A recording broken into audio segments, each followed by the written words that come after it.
అనేది.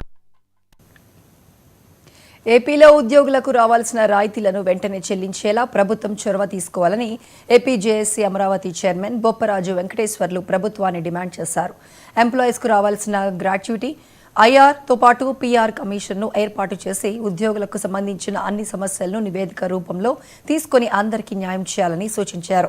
ఈ నెల 23, 24 తేదీల్లో విజయవాడలో జరిగే రాష్ట్ర ఏపీ జేఏసీ నాయకుల సమావేశం జరుగుతుందని, ఇక దీనిపై ప్రభుత్వం ఆలోచించుకొని ఉద్యోగాల డిమాండ్లపై ప్రకటన చేయాల్సిన అవసరం ఉందన్నారు.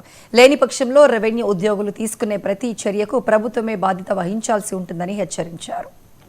తీసుకొచ్చి 150,000 మందిని రిక్రూట్ చేశారు గత ప్రభుత్వంలో.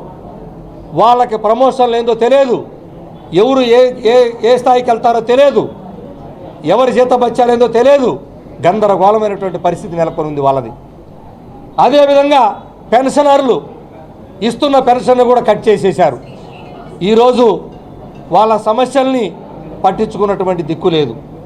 అదేవిధంగా ఎంప్లాయీస్ హెల్త్ స్కీము అది పనికిరాని కార్డుగా తయారైపోయింది.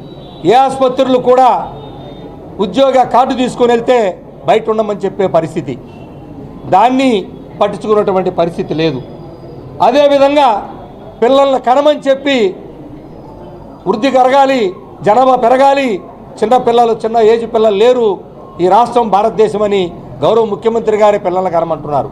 అయినా చైల్డ్ కేర్ ఇవ్వమంటేనేమో కేంద్రం 2 సంవత్సరాలు ఇస్తుంటే మనకు 6 నెలలు ఇస్తూ ఉన్నారు.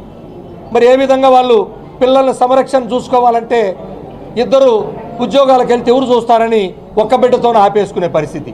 కనీసం 2 సంవత్సరాలు ఇవ్వమని చెప్పి